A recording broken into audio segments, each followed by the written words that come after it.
Good morning, everybody. Welcome back to Cuckoo for Books. My name is Salva and I'm trying to be really chill, but I'm not because I'm just about off to go meet Sarah J. Maas, and oh my gosh, I'm very excited. And I woke up at 4 a.m. and I don't know, what do I say to her? How do I thank her? She's so amazing. Baby Tamora Pierce. Of course I was mad. Words, I don't know how to use.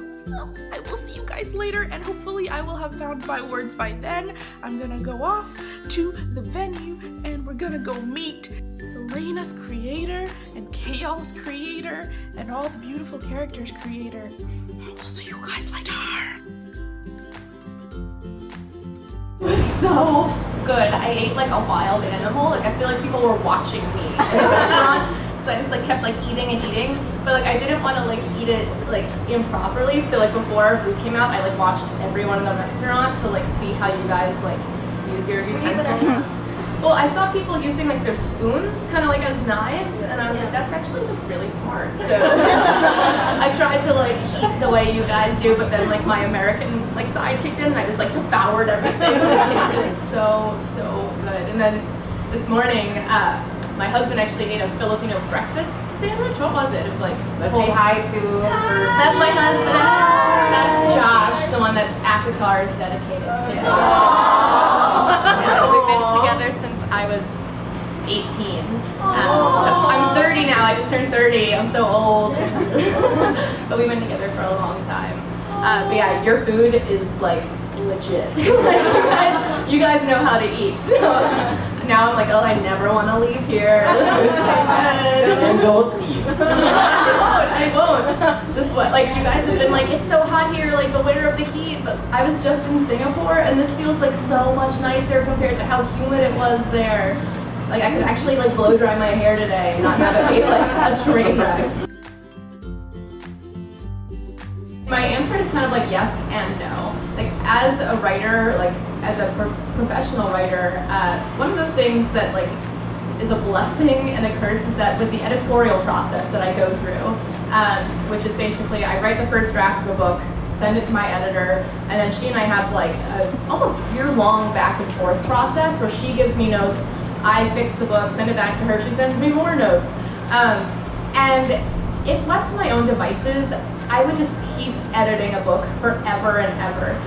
But with the way the editorial process is, like we have like a hard like end date where if I don't make that date, the book will not be out on time. And for me, having grown up with Harry Potter, I know how horrible it is to wait like years between books. So it's been really important to me from the get-go to make sure that my books come out like on a fairly like strict like every year schedule. And now that we've got 2 series out, it's like 2 books a year, which is really intense.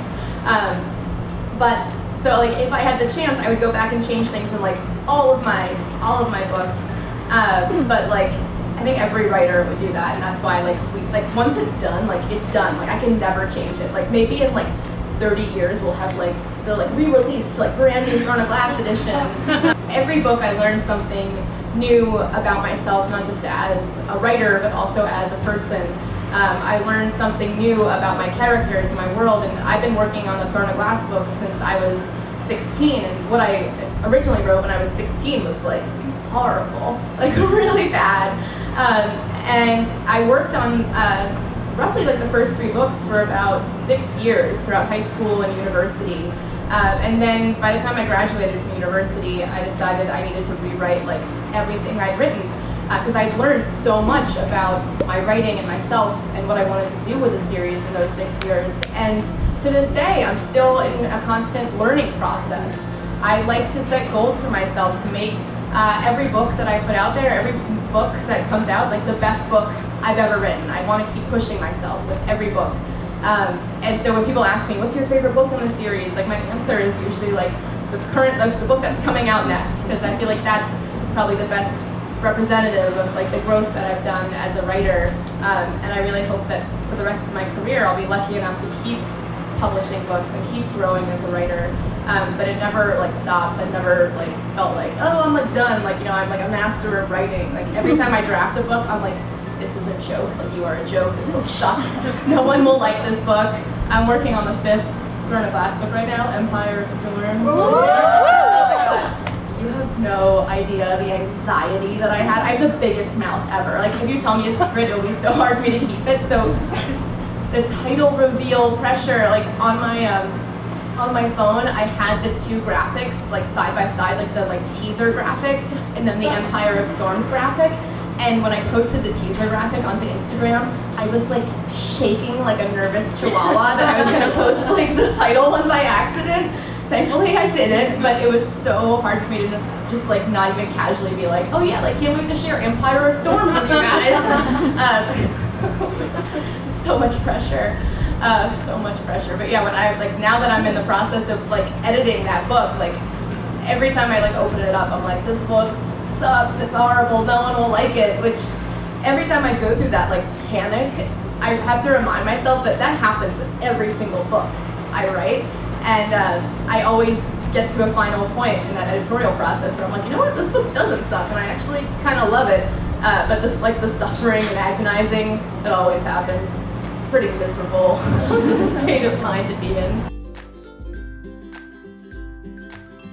Ooh, that's a great question. I was really lucky where growing up my parents were big readers and they always read to me, and the stories that I always wanted to have read to me every night were fairy tales, but my parents also didn't want me just reading the classic European fairy tales, so they got me folklore from around the world. And there is a Russian folktale called Vasilisa the Beautiful, and it's about this like young woman in this like horrible family that gets like thrown out by her stepmother into like the Russian wilderness, and she like wanders through like the forest, and she's about to die, and she finds this like horrible little witch's hut, and that's owned by this woman named Baba Yaga, who is like a very famous character in Russian folklore. And I took a class in college. I love fairy tales and folklore so much my whole life. I took a class in college on Russian folklore, and it is just like this wealth of like really interesting characters, like Baba Yaga, who actually inspired the witches in Throne of Glass. Baba Yaga sometimes has like iron teeth. She like will either help you or like eat you. She's like a very like nuanced, interesting character. And I would love to write like a retelling of Vasilisa the Beautiful. This like young woman goes head to head with this horrible witch, and it's an awesome story. And I would love to incorporate some of the other Russian folk tales, but at this point, like I don't know what I would like. I have to figure out like what the right retelling. Like sometimes like I love folk tales and fairy tales, but like I don't like the story has to like sing to me. And sometimes like out of the blue, like an idea will hit me and it'll be almost like turning on like a radio, and I can just like hear it like loud and clear. But no, I haven't heard that story yet. But if I like, I'm hoping I one day get the idea for that. When I sit down to begin a book or a series, I like to know how I want it to start and how I want it to end. And for me, I need to know that ending bit, both in terms of the individual books in a series and then in terms of how I want the series to end, because that is the guiding star for me. And then I'd like to know some of the big, like, awesome epic events or like romantic events. So I kind of like will have a vague idea of where I want the books to go, the series to go. But then the other thing I really believe in is listening to my characters and letting my characters guide me. And sometimes I plan stuff and I started writing it and I either just became not interested or it just didn't fit. And then I will like look at like, okay, why did I stop like being excited about this? And it's usually because the characters stopped speaking to me. I stopped hearing them in that moment. So I'll like backtrack and I'll be like, okay, well, like what would like Celaena really do? And sometimes that like will take me in a whole different direction, and it will wind up making the series like that much stronger and more interesting for me. Especially when it comes to like with the romance in the series. Like I hoped, I had a ship in mind that I wanted to one day get to, but I also wanted to let her guide me, and I didn't want to like force her into like boxes of, you know, like you have to do this and this and stay with this guy and this guy. I really trusted her, and she wound up in the place that I planned and hoped for her to get to eventually, but I let her speak to me, and I feel like with that, it's one of the things I'm proud of, that she kind of has a romantic life that's kind of like what we have in our world. Like, it's funny because like my husband is actually my first and last boyfriend, so I feel like I kind of fall into a like a YA like trope, but I do believe deep down that, you know, we are allowed to like date as many people as we want, and we can have relationships, and those things can fall apart and still mean something and change us in a significant way, and we can still go on to have friendships with the people that we were close to. So when I came to Celaena, it wasn't really my goal to like do that, like not in like a preachy way, but she wound up, just because I let her have free reign, she wound up doing that. And then also just taking me to cool places in the world that I never saw coming. All of the novellas, I kind of planned for those. I kind of knew what happened to her before she fell into slavery, but I never really knew the scope of her adventures. And her getting shipped off to the desert was kind of me listening to like what Arobin, her master, would do to her. I never really saw that one coming. So that was, I like to just like plan, but then also like spur of the moment, like sit down at my desk and find out what are these crazy characters gonna do today, which is sometimes like really horrible things, sometimes really sad things. Lots of those in Empire of Storm. I got the idea for ACOTAR, and I wrote it, and then I wrote the second book actually, and it's like a bit of inspiration. And then I spent several years revising it, but I've like kind of known for a long time like what I wanted to do with this series, and because I had that time, when I eventually sold ACOTAR to my publisher years and years later, I was able to really like plant lots of secrets and layers into ACOTAR that I don't think readers will like quite see coming. So it's really hard for me to talk about this book. All the old characters come back, but there are a lot of new ones. You get to see a lot more of the world of Prithian. One of the things that I love that we've never really talked about is the map in ACOTAR. It's pretty blank if you look at it. And from the get-go, I wanted that to be an intentional thing. And with the map in A Court of Mist and Fury, when you get that book, you'll see that it's filled in a bit more. And when the third book comes out, you'll see that the rest of it will be filled in as well. And the map from the start has been this reflection of Feyre and her scope of the world and how much she knows about it. So with the second book, you'll see all these places, and then you'll like maybe get to see some of them, hear about the others. So it'll be, it's like we're not doing arcs or anything for that book, so like no one will have read it like when it comes out, which is like scary for me, because like usually I can get a sense of like how you guys are feeling about a book, but this will just be like everyone in the world at the same time. So I hope you love it as much as I do. It's like there are some like action sequences that I'm like obsessed with that are like sort of disgusting but also really fun. Sexy. And then there's lots of sexy time. Like, it's like, I feel like the tagline should be like, now with 400% more sexy time.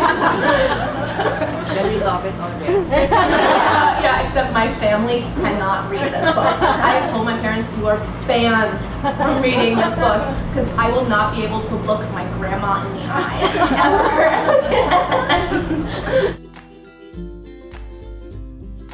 I am where I am today because other writers reached back to me when they were in positions of success.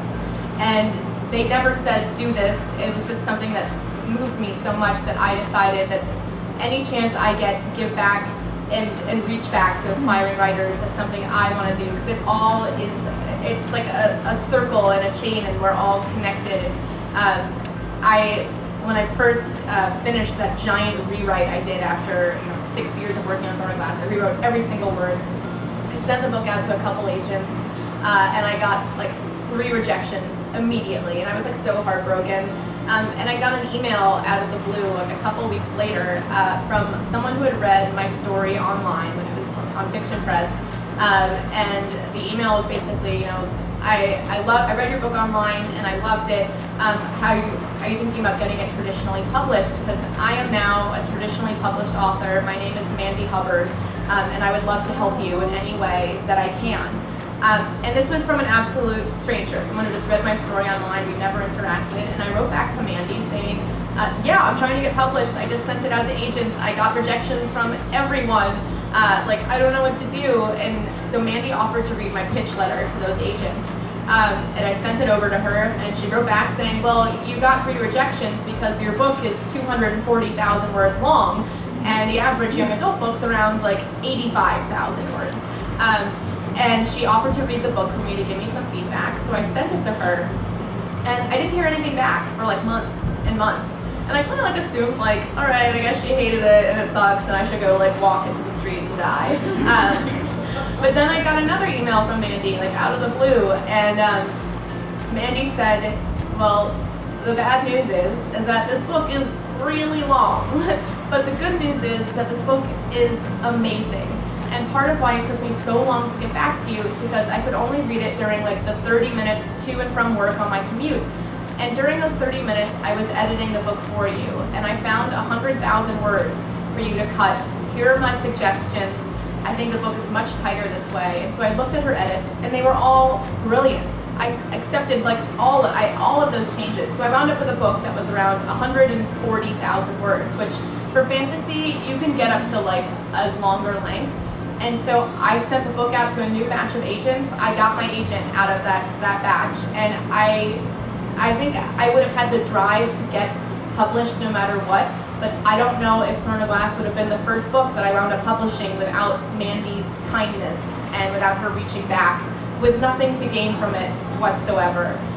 So like that was never like a bit of advice, but it set the bar, like it set the standard for what I wanted to be as an author if I ever got to that point in my career. So the writing community, especially young adult, is very giving, and it's really an honor to be a part of that. It's really hard for me to explain like the technical parts of my writing, because so much of what I do when I write is just based on a gut level of listening to my characters. When it came to creating Celaena, she both walked into my head fully formed, and I had to figure out at the same time who she was. Like, she was like a full person who walked into my head, but it took me years of writing her to get to all of her secrets. And so when it comes to creating like a nuanced, fully formed character, I don't like to like check off boxes. I like to think of them as a person, as someone full of contradictions, likes, dislikes, starting from like the very smallest details of like, what kind of food do they like? Like, there's like a reason why Celaena's like so obsessed with food. It comes from me mostly, but I've done like a lot of thinking about, if she could like chill like for the night, what would she eat? And obviously that's like chocolate hazelnut cake. That's her favorite thing. And so like little things like that, because like we're such a product of like our daily routines and like the people that we see and how we look at the world. So I try to bring those things into creating my main characters. But then also sometimes it takes just writing the first draft of a book. Like with Feyre in the first draft of ACOTAR, she actually wasn't an artist. That whole component wasn't in the book, and it wasn't until I sold the book to my publisher and I worked with my editor that she said, can we get like deeper into her character? And so I thought about Feyre, and I read through the manuscript, and I started noticing the way that Feyre described the world. And she always noticed like light and texture and color. And as I went through the book, I realized, oh my God, she's looking at the world through an artist's eyes. She's reacting to the things that you would pick out. And I realized, oh, Feyre is like an artist who's like had to give up that part of herself in order to make her family not starve to death. And once I figured that out, it opened up this whole part of her and really let me get into the, giving up your artistic passion and that part of yourself for the people that you love. I mean, that just was a gateway right into the heart of this character. So sometimes it takes like writing like a couple drafts of a book for me to even like understand who they are. And so, but again, like that was there all along, and I just had to like listen and look at what I'd written and just kind of she guided me. I just like wasn't picking up on it for a while. In some regards, it's kind of become warped to just embody like the physically capable heroines. And when I use the term like I want to write strong heroines, I mean I want to write women that are real people. They don't just like fit into these like cardboard cutouts. I want to write women that, you know, have strength of different kinds. Sometimes I think that, I always think that there is a strength in kindness, in selflessness. I think that sometimes the quietest people can be the strongest people who have stories they've never shared before.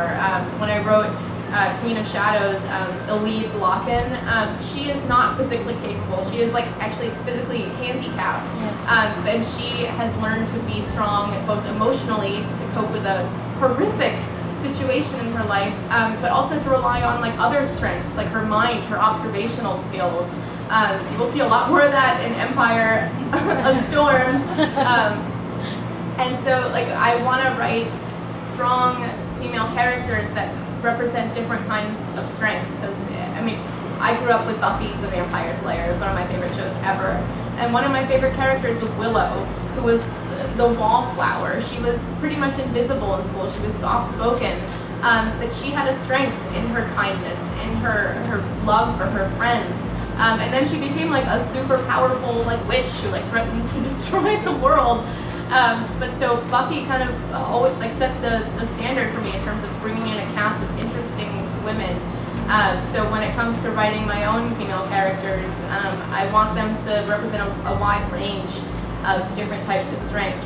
And Celaena, with her physical skills, that kind of came mostly not from me like wanting to be like, let me show like, you know, like how girls can kick butt and like cash in on some kind of trend. Like I was writing her from 2002 onward, before The Hunger Games, before any of that stuff. And I wrote her because when I was growing up, I was obsessed with like Star Wars, Lord of the Rings, and I wanted to be like Luke battling Vader. I wanted to be Han Solo, and I didn't see enough heroines getting to be in these epic situations and like save the day. And so when this assassin walked into my head, I knew that she would be physically capable of being thrown into these epic situations and not like dying, which is like sometimes like, you know, these like you go through like a training montage and suddenly you're like a super warrior, which like no, that's not what happened in real life. Like I've been like working with like a personal like trainer at the gym for like about over a year now. I'm still like so weak and pathetic. like a 2-week training montage. No, like you would like die. So with Celaena, I wanted her to have that like background of physical skills, so I could like hit her against these like crazy like monsters and horrible things, and have her do all this like badass stuff and like realistically survive. So like that was mostly like why she was like physically capable, but also because I wanted to have more stories where the girls got to like you know, kick ass and take names. Like that's always like fun for me. Like Mad Max. Have you guys seen Mad Max? Furiosa. I've been waiting my whole life for Furiosa. So I still get like amped up on that like you know the physically strong heroine, but I always want to write different types of heroines as well. I think Air of Fire was probably the most like dark emotionally I've had to go. And so I found myself like listening to Kanye, like these two Kanye songs like on repeat to get into Celaena's mindset at the beginning of that book. But the other thing I had to do, and this is, have you guys read all the books? The whole series? Okay, so with Crown of Midnight, what happened? Okay, you're plugging your ear. Okay, all right. So after Crown of Midnight, after Nehemia died, Nehemia's death really like broke Celaena's heart. But it's that moment when she turns back and stabs Archer that breaks her as a person. Like that is like one of the ugliest moments in the series. I mean, like he deserves it. He absolutely deserves it.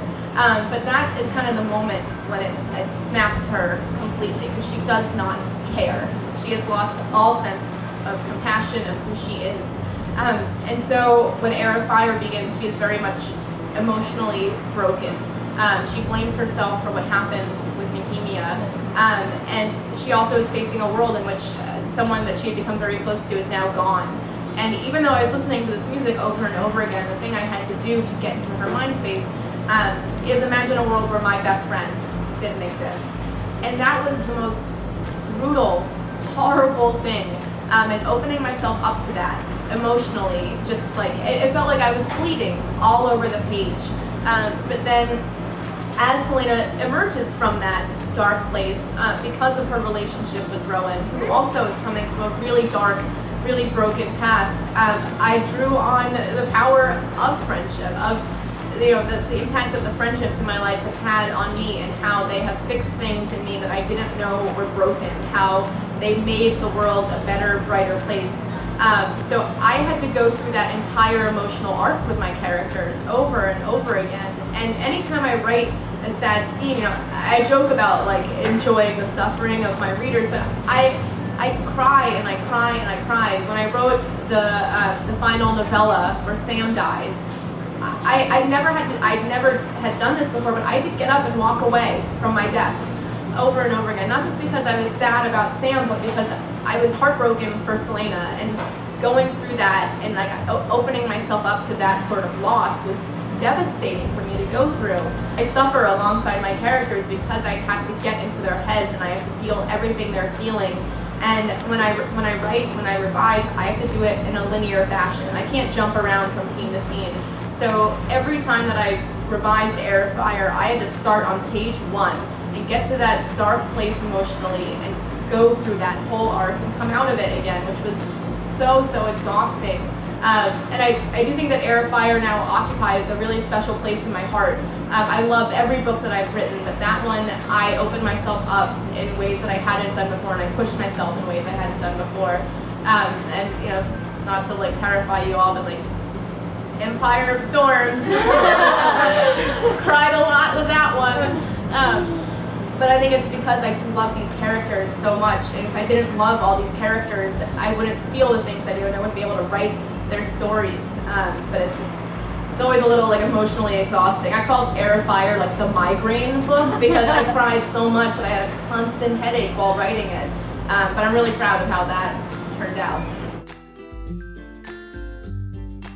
With ACOTAR, it's like set in sort of like a UK, like Ireland-ish place, but I didn't want them to be like the fairies in that world to be limited just to like European fairies. So I looked into like different like monsters and like different like types of creatures from all over the world, and I just like wound up in like a Wikipedia like spiral where I just like got deeper and deeper, and like hours had passed. I had no idea what was going on.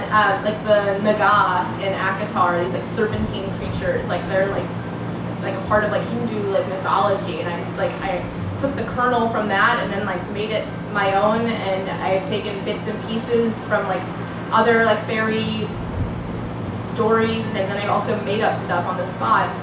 In A Court of Mist and Fury, there's this creature called the Weaver in the Wood that came, I don't even know like where in my like effed up head that thing came from, but in looking at the scene, it's kind of inspired by like Hansel and Gretel like type stories, and like so sometimes like the fairy tales are like ingrained in me and they make their way onto the page. Sometimes I create my new mythology, but if you look at some of the very earliest forms of like fairy tales, like they're really dark, and like the fairies in them are not nice. Like they are like built to hunt and kill you. Across the board, you have the Kelpies in like some of the like English, Irish, like Celtic mythology that are like these like beautiful like horses that like lure you to your doom. Like they have like statues of them in Scotland. Like I'm celebrating like murder horses. And then in Russian mythology, you have the Rusalka, who are these beautiful young women who just like sit by these pretty forest pools, and like you're so drawn to them, and then you go up to them and they drag you into the water and drown you. You have a similar thing with the sirens in Greek mythology, who like drive men crazy and like want to just kill all the time. So like I had no interest in writing like sweet little fairies. I wanted to write about like murder fairies because that like with Feyre, the protagonist, like she's helpless in ACOTAR and going up against these like horrible creatures. So that's like fun. And so now that like with the Court of Mist and Fury, you'll see like Feyre is now like kind of on like a more even playing field. Like she's Fae now. She's got some like skills of her own, which like opens up a whole new realm of possibilities for like the kind of creatures I can put her up against and have her realistically survive. So you'll see some more like horrible things. Filipino readers who you guys have been so vocal and so supportive of this series, and like just going online and talking about it and making like beautiful edits and stuff, and just like you guys have played such a big role in the way this has grown on a global level. And since becoming a New York Times bestseller, you know, things have changed and also not changed. I mean, at the end of the day, like I still sit at home and I write my books and I like walk my dog and like pick up her poop. Like, just, I do not become like a glamorous celebrity type at all. But then like when we go to events, it's been like amazing that like I had some events when I was first starting where we had like 5 people in the audience, and now we have to cap events because otherwise, like, you know, I would be signing for 18 hours, which is amazing that there's like that many people interested in the series. But it's just been like crazy to see this happen in the span of just a few years. And you know, like from a very early age, my dream was just to see my book on a shelf in a bookstore. That was the one thing that, like, at the end of the day, the end of my life, if I accomplished that, like, I told myself that was all I wanted. That was the only thing I wanted. Anything else would just be, you know, the icing on the cake. So to get the call that I'd become a New York Times bestseller, that was a dream that I like quietly, secretly hoped for, as I think most writers do. But it was also something I didn't see coming. And my parents have always been really supportive of my writing. But when I was in college and I was saying I want to be a full-time writer, you know, like they saw me living in a cardboard box under a bridge. And I would get into these like fights with them about, you know, like, you have to get a full-time job. And I'd be like, you don't understand my dream. I want to like be a full-time writer. And my parents were absolutely right to be concerned like that. But when I got the call that I was a New York Times bestseller, and I finally got to like call my mom and tell her the news, the first thing my mom said to me was, I regret ever telling you to be realistic about your expectations for yourself. Which like meant, it still means the world to me that my mom said that she admitted that. So becoming a bestseller, you know, it's been amazing, but it also has not changed like who I am. You know, getting to go on tour around the world, like that like blows my mind. Sometimes I'll be on a plane like going to somewhere and I'll just start crying because that's like everything that's happened has just been beyond what I ever hoped for. And I have had to set new goals for myself because once I reached that dream of seeing my book published, like what then? I had to, you know, set new expectations. And you know, it's, I don't like, I like to think that, you know, I have not changed, but you know, to be honest, the publishing industry is tough. It's a really hard industry. I've known some very, very talented writers who have wrote brilliant books, you know, and they either didn't get picked up by a publisher, or, you know, like their first book came out and, you know, nothing really came of it. So I know how tremendously lucky I am to be here, to be able to write full time. There's not a day, not even like an hour that goes by that I do not remember that, and I am not phenomenally grateful. And so being a best-selling author, it definitely, I mean, that is, you know, having that on a book, that is a kind of security in a way. Like that is something that writers hope for, I think, because it means it might get a little less hard to like be able to do this for a living. So every moment of every day, I just, you know, I can't believe this has happened, and I don't think I'll ever stop being grateful for you guys and for, you know, all of this. Not to get like very emotional. Sarah, hi! So my question is, forgive the fangirl question. What was the impetus for the breakup between Kale and Celaena, and was there a particular moment when you realized, no, these two weren't meant to be together? You know, I'm like the biggest fangirl of so many fandoms, so like I totally like understand like the intensity of like the way people, the way you guys ship characters. Like I get that. Like I'm the biggest fan of Avatar: The Last Airbender, and like Zutara was my ship. Like I am on this ship for the rest of my life. Like you can bury me on this ship. So I get it. Like I totally like get like why you guys feel the way, and it's so cool to me. Like people are like so intense on the ship. But when it came to Dorian and Celaena, to like Kale and Celaena, like I knew like where I actually like wanted her to get to. It was during those years that I wrote the book on Fiction Press. Like Rowan was like a huge fan favorite back then, and he was actually like my favorite back then. But with the story that I was writing back then, to suddenly like add that in, it didn't work. I would actually, this is so weird, but I would actually like write like fanfic of like my own story, like Rowan, Celaena, like smut, basically. Like I've never shown it to anyone. I still have it on my computer. But so I was like my own like secret like shipper of that. And so when I rewrote the series, I wanted to like get to that point eventually. But because I had plans for him to come in so late in the series, and because she was with these like smoking hot dudes, like, and she loves guys. Like one of the things that I love to write, and one of the reasons why I love to write Celaena's character is that like she is like she sees a hot guy and she's like, well, hello, and like that's like it's fun for me to write that. So with her relationships before Rowan walks onto the page, they were kind of a result of me again listening to her. Like she's like Dorian, like she sees him and she's like, hey, hot stuff, and then Dorian was like, well, hello, hot stuff as well. And then that kind of like their relationship fell apart in a way that felt natural to me. And then when it came to her relationship with Chaol, that was kind of a slower build that like culminated in Crown of Midnight. And then when Nehemia died, that was such a breaking moment for her, and it put her into such a dark place that she had to then crawl out of step by step. And she, like, I knew in listening to her that even if she one day like kind of forgave Chaol's role, which like wasn't that big, but even if she like accepted that, there would still be this glimmer of darkness between them about it. It would still be this shadow. And the other thing I realized is that for Chaol, like he's so noble and he is so self-sacrificing, and he has done all of that. He gave up his family, he gave up his title for Dorian, and his arc has always been tied to Dorian. And I believe, and this is one of the things that I'm also proud of with the series, that we have these romantic relationships, but then we also have the friendships that change things and can change the world. And with Chaol and with Dorian, like that's part of one of the most important things in the series. And the thing that ultimately gives Dorian the strength to break out of that collar is when he thinks his best friend is dead.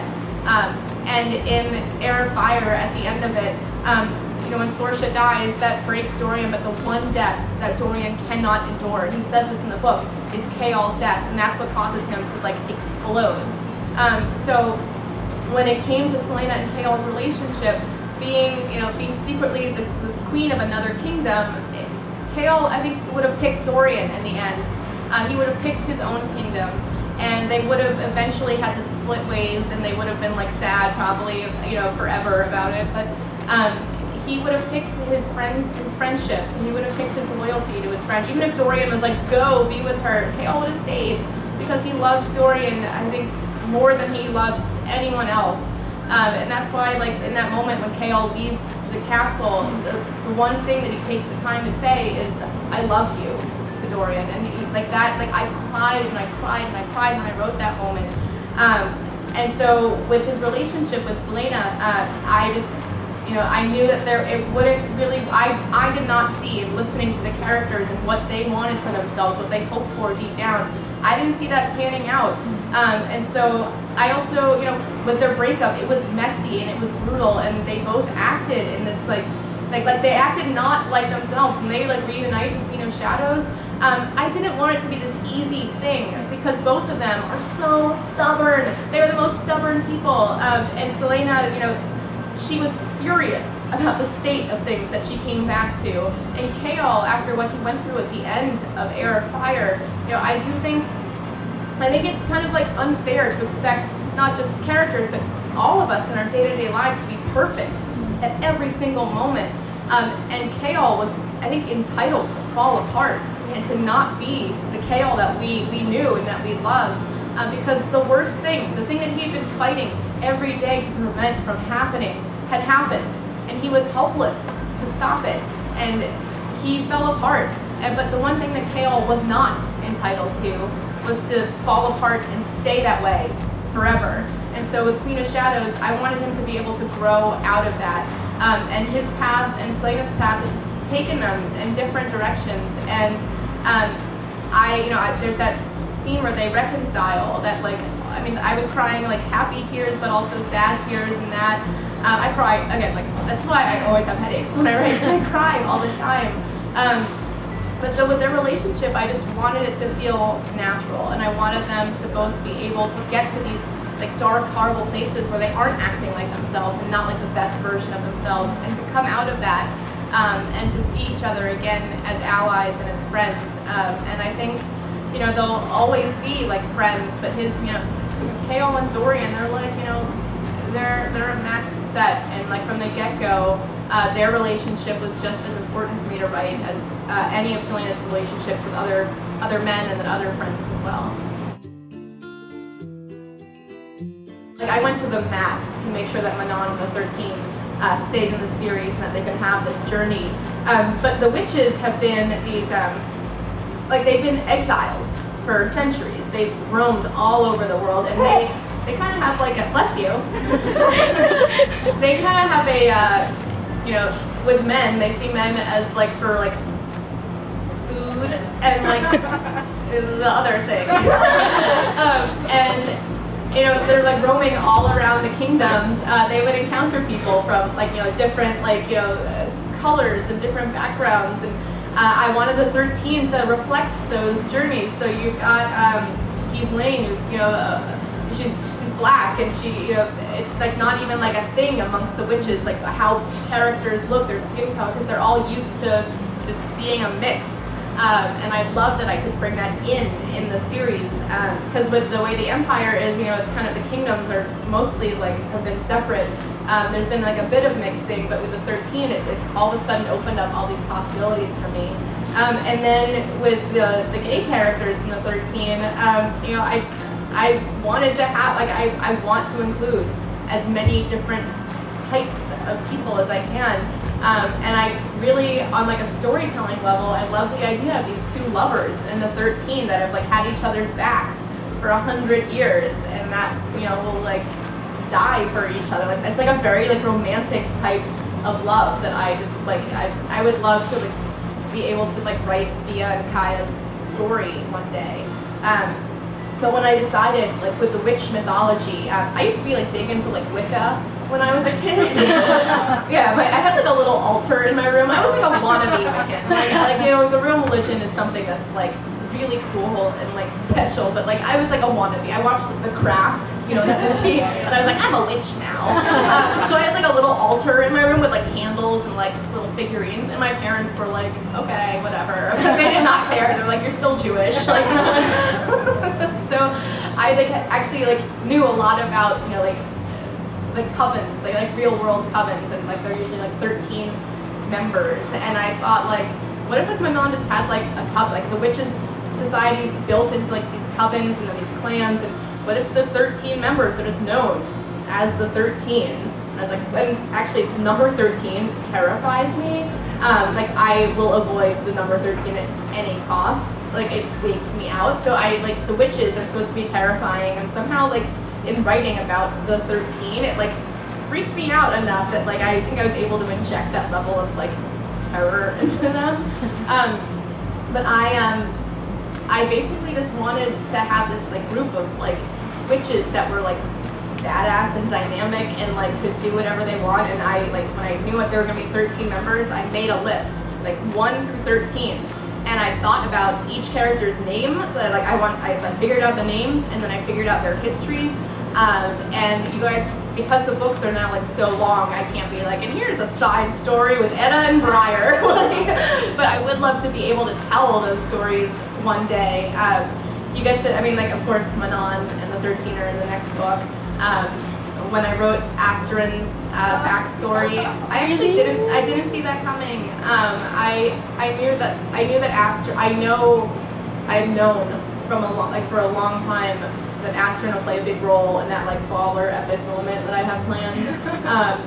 But then I didn't know her motivations for what goes down in that future scene until I I got to writing Queen of Shadows, and then there was Astrid telling Manon her horrible story. And I think I can't even, like, I'm like literally like trying to like rein myself in because I can't talk about what happened to Astrid. I don't know where that came from. And again, like I feel like a broken record, but it was just me listening to my characters and hearing her stories for the first time. And it just was like, some people have asked me to write like that, like novella of like Astrid and like her like hunter dude, and I can't. Like, I cannot write that. It will like, I think that would actually like break me as a person in a way that like writing like the Assassin's Blade, like it didn't. You know, like, it does not end well, that story, and it's like, it's too sad for me, and I think it's a story that Astrid tells beautifully enough on her own that, like, I like to leave it to the readers, but that broke my heart. Poor Astrid, oh man. Thank you guys so much for all of your support. Oh my god, some of you have your phones up right now. I said it before, but you know, the Filipino fans, like you guys have championed this series for years, and so much of the growth that I've seen in the fandom is because of you guys shouting online from the rooftops about these books. So much of what's happened is because of Lou, who is amazing. She's an absolute star. She has like really rallied the Filipino fans, and you guys are just so generous and so giving, and I do not have words to express how grateful I am and how much it means to me that you guys like wanted me to come here, and I'm so grateful to the National Bookstore for bringing me here so I can meet you guys face to face, and like, I know it probably sounds like really trite, but like I do love you guys, and I am just beyond grateful for all that you've done, so thank you. We love you. Oh, thank you for coming. Thank you again. We just finished up the meet and greet with Sarah J. Maas, and it was amazing. I'm still freaking out. When I went to have my book signed, she said she liked my shrug thing, and then she said I had princess hair, and all I could say back was, I have princess hair, and like I shouted it in the bookstore, and oh my gosh, it's only been my goal to be a princess for like ever, and now like there's an actual quote out there by Sarah J. Maas. Salve has princess hair. I have princess hair. Hashtag Salve has princess hair. I'm never cutting my hair. It was also so fun to meet her and ask questions, especially I love how she just ran with my completely fangirl, why didn't Kale and Celaena end up together, and she signed our books. I got one of the books signed with Rattle the Stars, which I love, my favorite quote, and I only thought about it when I was in line, and I'm so glad I made the cut and was able to remember it. She was so fun, she was so generous with her answers. I loved it. I loved every single part of meeting with her. She was so nice. I love how she took the time with each one of us have a little chat while she was signing our books. She's just so amazing, and I'm so glad to have met one of my heroes in YA fantasy. Oh my gosh, I still can't believe this is happening. My hands are a bit shaky right now. What is the takeaway from all this? Salve has princess hair. Yes, that is my one takeaway from today. I just had to thank her for helping me fall in love with the fantasy genre all over again. One of the best author events I've been to, and just thank you National, thank you Bloomsbury, thank you for making all of this possible. I am freaking out. I hope you guys had as much fun watching this video as I had filming it and making it, and meeting Sarah J. Maas. I'm still freaking out, my hands are a bit shaky, and oh my goodness, I need to calm myself down. If you guys like this video, leave a comment down below if you guys were able to meet her. How was it like? Share your experiences. Don't forget to subscribe. My March giveaway is still ongoing. You can still win a GC to Book Depository, and you can follow me on Twitter and Instagram, both at Cuckoo for Books, and I will see you guys next time. Bye guys!